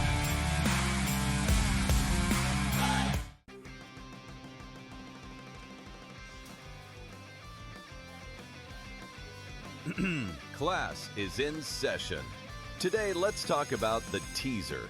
A teaser is a multi-leg bet where you shift the point spread in your favor. You get better numbers, but every selection has to win. It doesn't matter what you bet if you don't have the insights. Tune into Sports Grid and get ahead of the class. The Buffalo Bills have to find a new head coach. Take a look at the leaders right now. A 33% chance Brian Dable takes that job. You say, well, why? Wait a second here. He's head coach of the New York Giants. Did you know he came from the Buffalo Bills and basically resurrected Josh Allen on that MVP trajectory while he was with the Buffalo Bills? Clint Kubiak, Joe Brady, Davis Webb, all offensive guys, which I agree with. The Early Line, only on Sports Grid. The outline for Koepka are fantastic. I think it's perfect. It is punitive, but it's fair. You've got to levy some sort of fine, so to speak, for defecting, and I think they've done a wonderful job of being equitable and punishing him a bit at the same time. I think Brooks ultimately wants to be playing with the best. Newswire, only on Sports Grid. This is the fear that we had going on. And the players obviously were paid $10,000 to $30,000 per fix. But what this does is it hits at the core of the identity in the sport, especially in the modern day betting era. College basketball today, only on Sports Grid.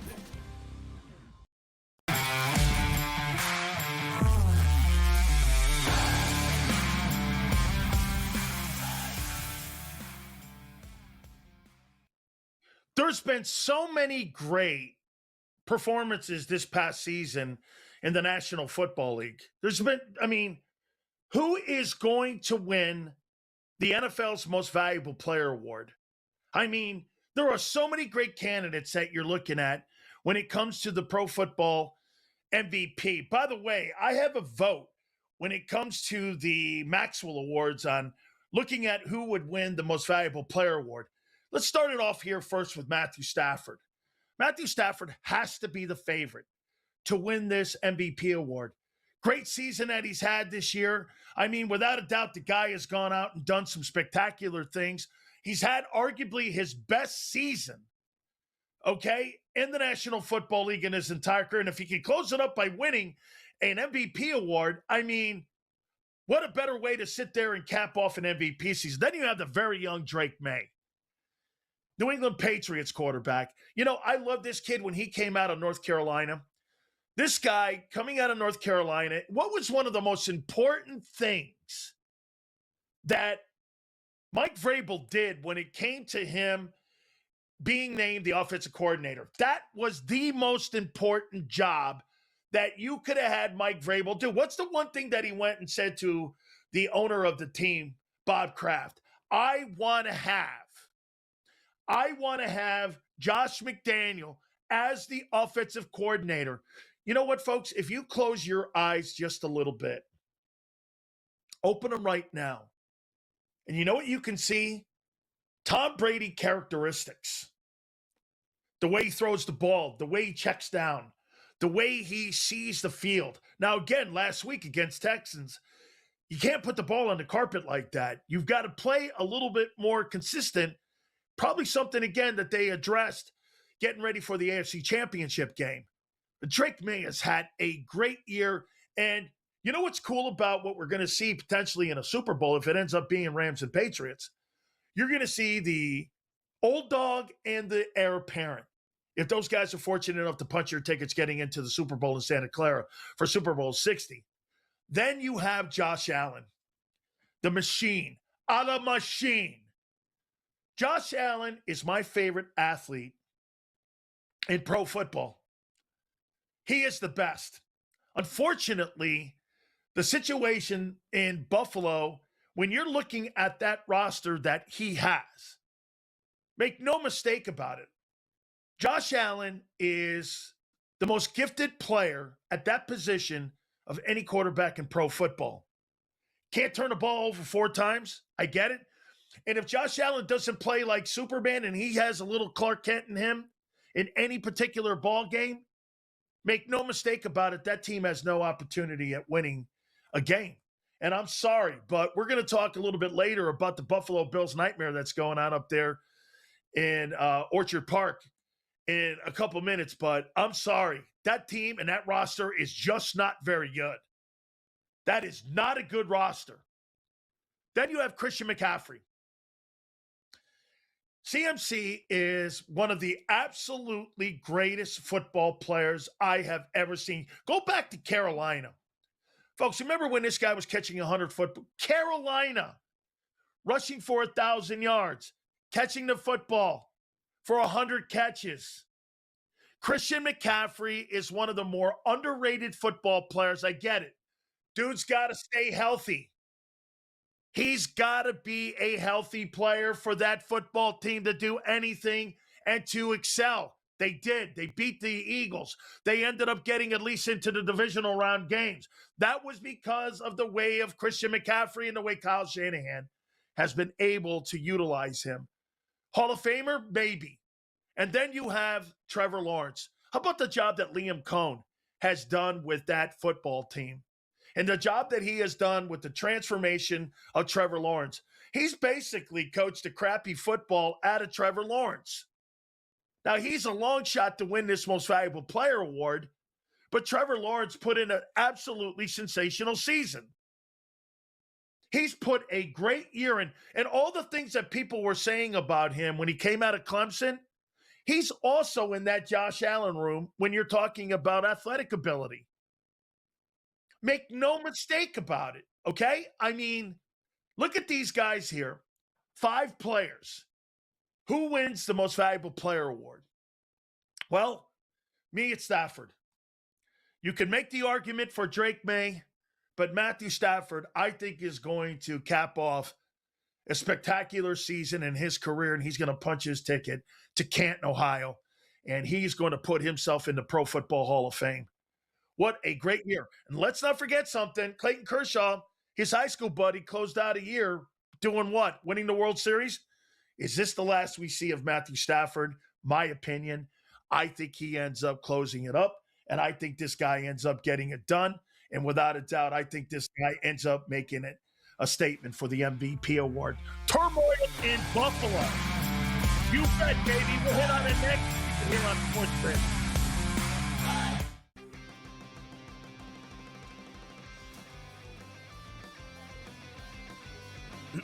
Class is in session.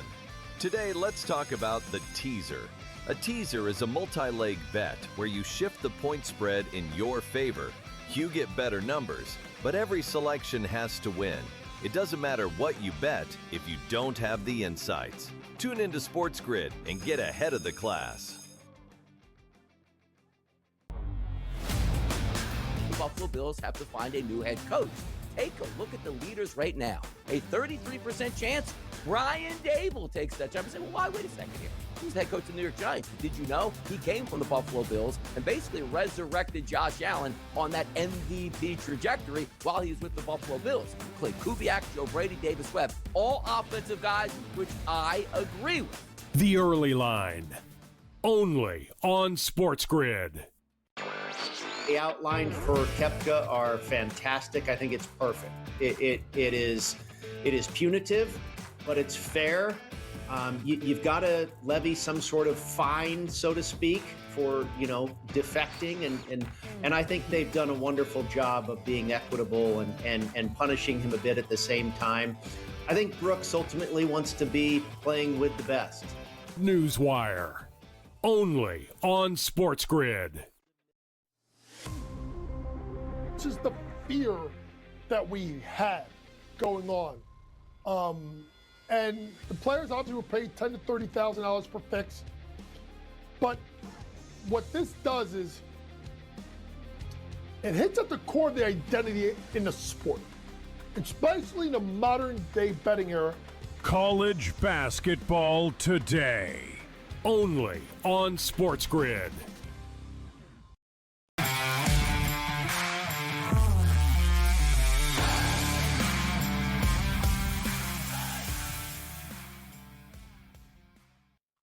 One of the beautiful things about Outspoken, we get breaking news right as we are on the air. The Pittsburgh Steelers have named Mike McCarthy as the brand new head football coach of that football team. You got to remember something about the Steelers. The Pittsburgh Steelers have only had 3 head football coaches in the last, 60 plus years? You go back to 1969 when they ended up hiring Chuck Noll. Fast forward to Bill Cowher, going to Mike Tomlin. Then you go into now Mike McCarthy. What do they all have in common? Super Bowl winning coaches. The Rooney family is one of the greatest families in the history of football when it comes to picking football people. There's a reason that they have been a gold standard football team in how they operate. You know why? They don't believe in knee-jerk reaction. They're not the Jets. They're not the Browns. They don't believe in conveyor belt quarterbacks. They don't believe in conveyor belt coaches. They still have Fish Fridays. The Rooneys are a gold standard organization. That's why that organization has the most Super Bowls. Do you think there's any coincidence to that?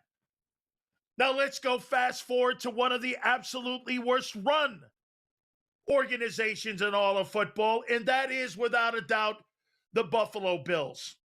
You know, I'll tell you something here. Terry Pagula should stick to energy because he has no energy when it comes to standing behind the mic, and you don't have to run Sean McDermott over again in the media on why you fired him.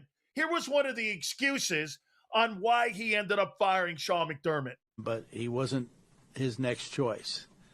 That was Brandon being a team player and taking advice of his coaching staff who felt strongly about the player. And, he's taken, for some reason, heat over it and not saying a word about it. But I'm here to tell you the true story. Ari Myroff, we thank you for that bite there, and I will say this. That's a bold-faced lie. Brandon Beane is without a doubt the absolute worst general manager in pro football when you have a guy like Josh Allen as your quarterback and you put stiffs around him. And then the owner, Terry Pagula, is an energy guy. Some of these NFL owners believe that they have the magic wand to make their organizations, like the Band-Aid guy with the Jets. Woody Johnson believes that he has some sort of secret remedy and some sort of secret success dust that he sprinkles on the team that I know what I'm doing. Same thing now here. The only reason the Bills aren't the Jets is because of Josh Allen. The Bills are a horribly run franchise, and the general manager is a buffoon. He is not a good talent evaluator. Keon Coleman, that's who Josh Allen's throwing to? This guy's a dude. This guy's not an elite guy. I'll tell you what I do. I get on the horn with Howie Roseman, the general manager of the Philadelphia Eagles, and if you're not happy with A.J. Brown, you put A.J. Brown's ass up in Buffalo. I'll show you a couple Super Bowl runs up there in Buffalo with A.J. Brown and with Josh Allen. How about, like, anybody? You don't have to lie. You don't have to lie and cover your coach on why you blew a guy out. You just don't. You don't have to sit there and come up with excuses for your pathetic general manager. Listen, I'm not going to sit here and absolve Josh Allen for not giving heat for those 4 turnovers. You can't turn the football over. But that guy's margin of error, he doesn't have one. If that guy sucks in a game, guess what? If he sucks in a ball game, the Bills are getting killed. He's got to play A-plus football every single time he steps on the field. Why? Because the talent on the football field is not that good. You know, I make this comment all the time about that roster. Name me one guy on that Buffalo Bills team offensively that could start in the Philadelphia Eagles huddle outside of the quarterback, maybe the running back, depending on how you look at Barkley in Philadelphia today. Name me a guy. There's nobody on that team that could start in Philly. And you're expecting him to go into ball games and win? And then you have an owner coming out defending a guy for his pathetic way of running a team. Here's what's going to happen. Whoever gets that Buffalo Bills gig is going to be this. Here's what's going to happen. You know what's going to go? He's going to go in there. The team's going to suck again because of the lack of personnel, because of Brandon Beane. And guess what? That guy will be blown out again. Sean McDermott won 12 ball games. I'm not telling you the guy overachieved. I'm not saying that whatsoever. You fire a guy with 12 wins? I mean, okay, well, what's your accountability at putting bad players on the field? What's your excuse for not hitting in the draft? Sean McDermott, wait a minute, a defensive-minded guy wanted Keon Coleman. Is that what I'm supposed to believe? I mean, what was the other line? They felt like they hit the proverbial, what was it? Proverbial playoff wall? The proverbial playoff wall. Excuse me, Terry. How many playoff games had you gone to prior to Josh Allen being parachuted into Buffalo and into Orchard Park? I mean, dude, this organization, they win in spite, and Josh wins in spite of ownership and the general manager. And then get this, you fire the coach and you elevate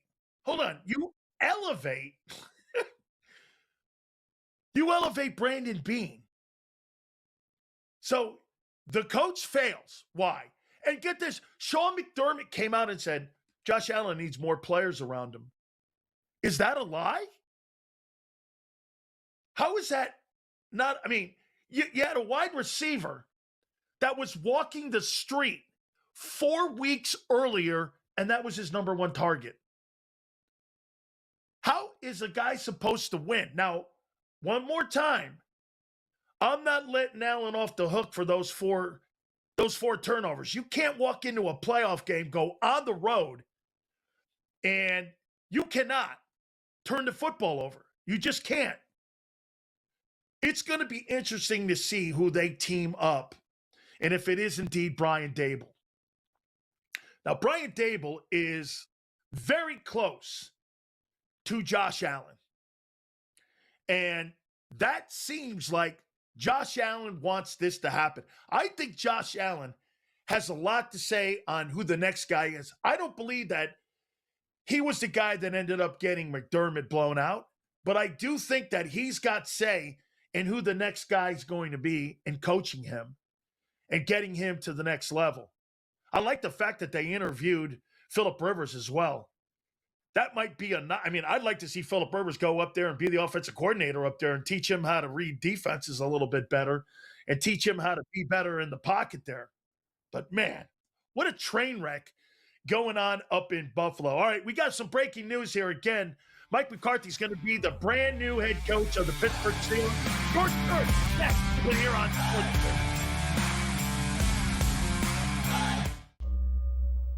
I know you did it. Talk. I'm innocent. Got the wrong guy. It wasn't me. I didn't do anything. Okay, it was me. I did it. Bringing an owl to an interrogation? That's a power move. Every time. Yeah. Hiring America's largest injury law firm for your injury? That's also a power move. Morgan and Morgan, America's largest injury law firm.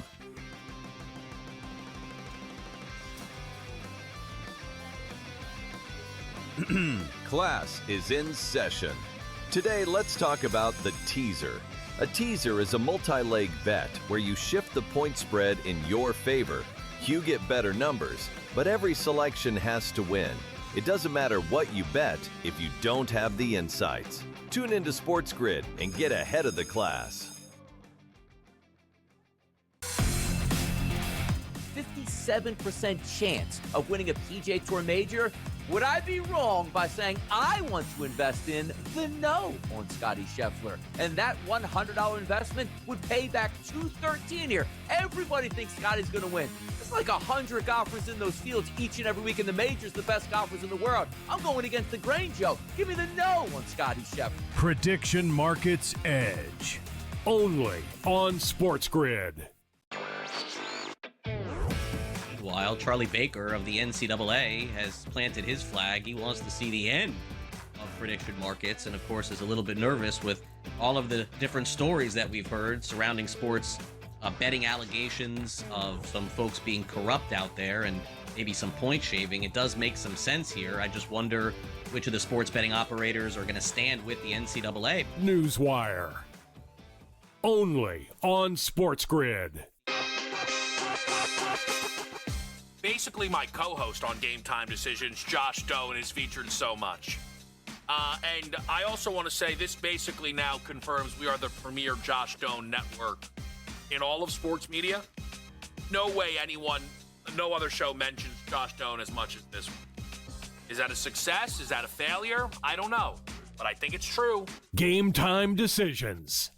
Only on Sports Grid.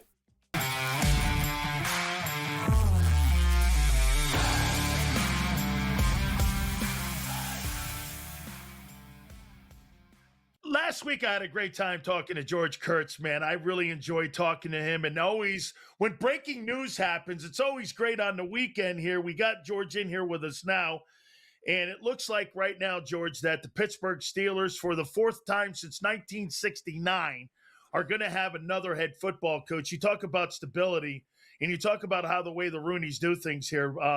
Your initial takeaway here on Mike McCarthy getting this job here in Pittsburgh.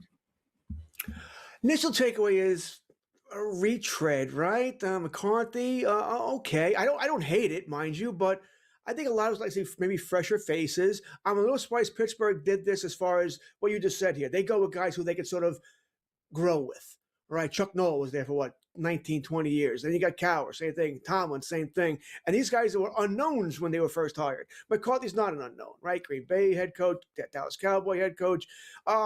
I think one of the main reasons, and I just said it during the break to you and Rob, is that I think they believe that McCarthy being there, he might be the one head coach that will keep Aaron Rodgers. Not that they think Aaron Rodgers is great, Dan, but if you don't have Rodgers, who the hell's the quarterback, right? You're not going to draft one. You're not going to be in position to draft one unless you want to take one of the, I guess a mud against the wall guy. But they tried that with Kenny Pickett a few years back. They took him, 16? Didn't work out here. So I think they want to have Rodgers for one more year, give it a shot, see what happens there. So I don't mind it, but I'm surprised a little bit that Pittsburgh would do this. But he is a Pittsburgh guy, so it makes some sense. A lot of people believe that this is sort of where he belongs here. So I think he'll keep them almost status quo. Tomlin was always 9-8. I think McCarthy could do the same damn thing. How about this, too? Don't you think they're going in a little bit different of a direction, too? Because you mentioned also in the break here that, you were talking about, they liked the young guys. They liked guys that you didn't really know the names. Plus, they liked defensive guys. All the previous three coaches were defensive guys. This is an offensive-minded guy that they're putting in Pittsburgh. Cowher was a defensive guy. Tomlin was a defensive guy. Cowher was a defensive guy. And also, too, Chuck Noll was. Are you surprised they went down that lane? I know when we, you play the game a couple of weeks ago, who's going to go where? I had Minter going to Pittsburgh, because I thought he fit it perfectly, right? By the way, when I say unknown, I'm not. We know who the guys are, but not not the heavy names that you're expecting. So I thought Minter, sort of a no-known guy, young, they could build around him, and he could, once again, a guy could be there 15, 20 years if it worked out. So that's what I expected. He ended up going to the division rivals there. Like I said, I think for me, this all has to do with Aaron Rodgers. That I think Rodgers would play with him. He wouldn't be against it. He knows McCarthy. He's somewhat comfortable with him. I think that's what's going on here. I think a lot of it has to do with A-Rod, not so much McCarthy here. And I understand that. It's the NFL. All right, if you don't have a quarterback, and no matter what you think of Rodgers at this point in his career, if you don't have a quarterback, you're not going to win. You're going up against Lamar Jackson. You're going up against Joe Burrow in that division. You need a quarterback. I'm the first person to tell you, I don't think Rodgers has much left, but he did get Pittsburgh to a division title in the win, in the playoffs this season. So maybe he's not quite dead yet. You mentioned Jesse Minter getting the Ravens job here. I was told this, George, that we're getting away from the way of the Harbaugh. We're moving on from the way of the Harbaugh. And all of a sudden, I look up and I went, hang on here. Wasn't this guy in Ann Arbor with Jim? Wasn't he out in Los Angeles with Jim? Now, all of a sudden, aren't we getting 2.0 Harbaugh here again? I thought we were going away from that. That kind of shocked me a little bit, especially with the volume that the owner was talking about in those press conferences. I agree. Like I said, listen, I like the hire. I think Minter's going to be a good head coach. So I like the hire here, but it is, once again, say one thing, do another. I guess he meant get away from John Harbaugh. All right, he just forgot the first name there. So, but we see this all the time, don't we? I mean, we see it all the time. They say one thing, they do another here. It is what it is. Listen, the bottom line is, no matter whether you like it or not, as far as is it a hardboard disciple, is it not a hardboard disciple, did you get the right guy? That's all that matters. Listen, I'm the Cowboy fan. All right. They haven't gotten a head coach right since Parcells in 06, 07. You can't win consistently without a head coach if that owner's going to get that involved. So you need the right guy. And I do like giving young guys a shot, Dan, to see if they can grow into being that guy. I don't like hiring the retreads over and over again. Listen, there are different situations where you do have to hire a retread because you need to win now, and you can't let a young head coach grow into the position and make mistakes. I understand that. But I think the biggest question for Baltimore, by the way, is not so much Minter. It's going to be Lamar Jackson. They're going to have to either redo that contract or something's got to be done there with Baltimore. So I think that's going to be the question all offseason. What is he got, $72 million cap hit or something like that? So that contract either needs to be redone or they need to move on or whatever's going to happen there. Speaking of new blood, what'd you make of the hire of the Cowboys, Christian Parker from the Eagles, defensive backfield coach, worked with Vic Fangio? What'd you make of that hire? I mean, I like it. I'm a little surprised for Jerry Jones that he did this. This is not his MO, right? He next name guys, Eberflus, Dan Quinn, guys like that. He generally hires name guys or ex-head coaches to be his DC. So a little surprised he went this direction. Stolen from the Eagles. That's good too. Now, one thing about Parker, he sort of thinks defense from the back end out. He's not thinking rush the passer. He's thinking cover. That's what he does. So interesting, Dan, because they don't have good cover backs, right? Deron Bland really, other than the interceptions, is a so-so guy coming off back-to-back surgeries. We'll see what the youngster can do here, who also was injured most of the year. Are they going to take a cornerback now with one of those 2 first-round picks to build around that? So I'm interested to see what's going to happen here because the Cowboys had 2 problems on defense last year. 1, couldn't get to the quarterback. 2, couldn't cover anybody. Generally a bad mix. Absolutely. Your thoughts on the conference championship games on Sunday? I mean, who do you think comes out of them? I mean, listen, I know they're hyping up Stidham all they want, and that's great. They want eyeballs on the screen. We're all going to watch anyway. Hell, in the Northeast here, we're getting 918 inches of snow. Not going to have a choice here but to watch the games.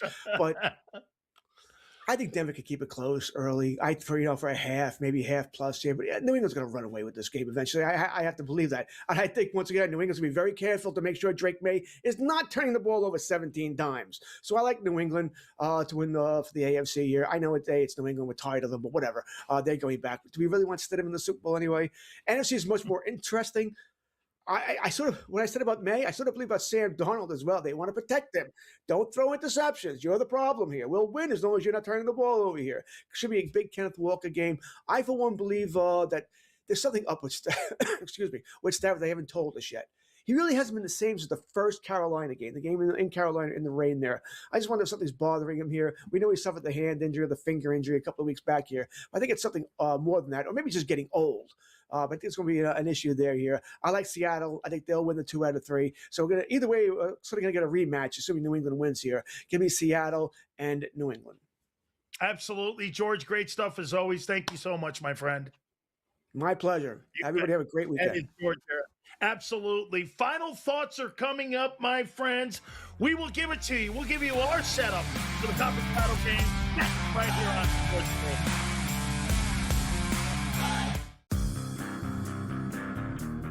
Sure, you could say the punt block is a key play in the game. It was. It was. But the signature play of last night's game is the John Elway-esque diving sideways into the end zone.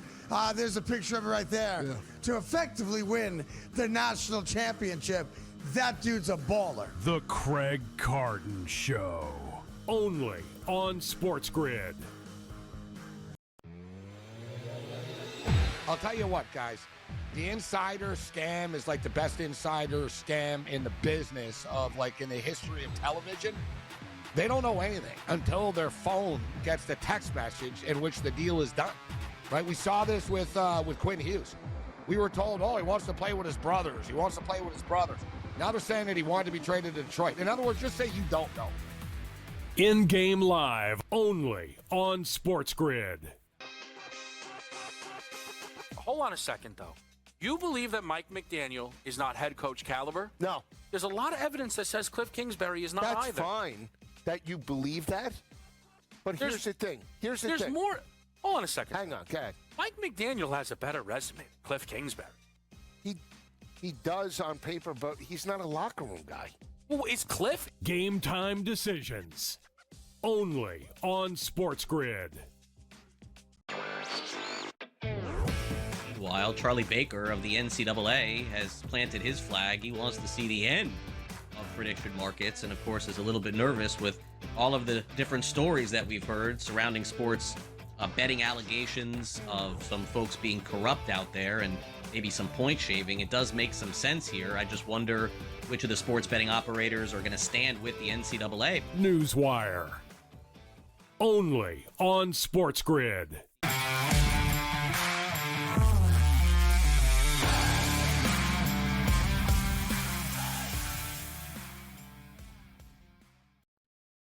What a Sunday this is shaping up to be. This is going to be a compelling Sunday, and I can't wait to see how this plays out. By the way, these 2 championship games, I think, are going to tell us a lot about coaching, players, legacy. Remember something also, folks. You make your money during the regular season, okay? You make your legacy in the postseason. You make your legacy when the games matter. These are the type of ball games and settings. Coaches and quarterbacks and players, your legacies are in cement for NFL lore. These are the type of games, no question. All right, let's start it off in the AFC Championship game. Let's set this bad puppy up. Obviously, as George Kurtz just said, everybody's hyping up Jarrett Stidham. I'm going to give you some examples of quarterbacks that have stepped in and have gone on to win. Jeff Hostetler back in the day when Phil Simms was injured. Now, again, that was during a regular season, and they had time to work Jeff Hostetler in. Hostetler would go on and win a Super Bowl for the New York Giants, right? You saw this a couple years back with Nick Foles, when you saw Carson Wentz go down, and he went down in the LA Coliseum. They ended up putting Nick Foles in. Foles had a couple games at the end of the regular season and would go on that iconic run. We've seen substitute teachers go into playoff games and win these playoff games. People forget during the Brady run. Remember something. Remember Brady got hurt as the playoffs were starting for the New England Patriots. What did they do? Remember what they did? Drew Bledsoe came back in. He won a playoff game. And then what happened? Belichick ended up putting Brady back in for the AFC Championship game. And he went, nope, we're sticking with Tom Brady. So we've seen substitute teachers. This is overnight. Second to the last play of the game in the divisional round, you have to lose your quarterback, and now you have to put Jarrett Stidham in, and now you're looking at the scenario here where, okay, now could that be an advantage for the Denver Broncos going into this game against the New England Patriots? It could be. But again, I think the New England Patriots are so well coached by Mike Vrabel. You talk about a guy with an attitude, and that football team wears his attitude. I mean, overnight, you go from a football team that was dying on the vine, the New England Patriots, and now you got Mike Vrabel, who's turned that New England Patriots franchise around. And then you bring in Josh McDaniels, and Josh McDaniels takes this kid, Drake May, and has turned him into a spectacular football player, and maybe he is going to be the future face of the National Football League. Okay? Now, on the other side, coming out of that game, I'll tell you, I still got the Patriots winning, but I do believe that it will be close. Now, I'll also say this. This is why you bring Sean Payton to Denver. Sean Payton goes to Denver. This is why you traded a draft choice, so that you could bring him up to Denver to change the culture, to change the franchise, to win. I think it's close. I'm going like 2017 in that ball game, but I think this thing's close. Low-scoring ball game. NFC title game. This is going to be the more compelling game, obviously. Okay, Rams and Seahawks. What a storyline that I've been talking about for the last 2 weekends here with Sam Darnold. I mean, it's incredible what this guy has accomplished. He's going for his 30th win on Sunday. His 30th win. It's remarkable on where he is. And then on the other hand, you got Matthew Stafford. Now, I say this. Here's what could be an absolutely awesome Hollywood ending. Remember, his buddy Clayton Kershaw, who he went to high school with, ended up winning a World Series. He bows out. Does Matthew Stafford win the MVP award in the Super Bowl and deliver Los Angeles another Super Bowl trophy? Does he do that? Stamps his resume, stamps his Hall of Fame induction, two-time Super Bowl champion, regular season MVP. This is going to be a hell of a football game. I think this bad puppy is going to be a high-scoring football game. I've got Seattle winning this game at home, and Sam Darnold continues the incredible and insane run to Santa Clara, and I got Seattle and the Patriots in Super Bowl 60. Who would have thought that at the beginning of the year we'd be talking Patriots and Seahawks in the Super Bowl? That's how I see this thing lining up here. I think it's going to be a great NFC Championship game, and I think it's going to be a compelling AFC Championship game. We will catch you tomorrow. Don't forget, noon to 2. We will do that. Don't forget also to catch me Monday through Friday on Jacob Sports 2 to 6. We appreciate all of you. We will see you tomorrow, and we will catch you on the flip side. Fantastic. I think it's perfect. It is punitive, but it's fair. You've got to levy some sort of fine, so to speak, for defecting, and I think they've done a wonderful job of being equitable and punishing him a bit at the same time. I think Brooks ultimately wants to be playing with the best. Newswire, only on Sports Grid.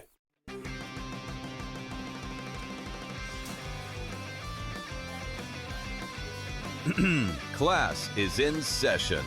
Today, let's talk about the teaser. A teaser is a multi-leg bet where you shift the point spread in your favor. You get better numbers, but every selection has to win. It doesn't matter what you bet if you don't have the insights. Tune into Sports Grid and get ahead of the class. New York Giants. They fired their head coach, Brian Daboll. Now, they did that during the season. Harbaugh is the favorite by a wide margin. Looking at Kalshi right now, Joe, 56% chance. 56 that he's the coach. The guy behind him is Kevin Stefanski at 25%. Is this look like it's just a Harbaugh spot? And if not, Why is Harbaugh waiting until Monday? Does he want to see if something else opens up? But it looks like he's the heavy favorite and probably will get the job. Pro Football Today, only on Sports Grid. Memphis is shopping John Morant. Yeah, no kidding. They should have shopped him 2 years ago and got rid of him. The problem is, where does he go? Like, what team is going to sit there and deal with a dude who, A, has not been healthy or reliable both on the court or off the court? Like, who's trading for John Morant here, Coach? The Early Line, only on Sports Grid.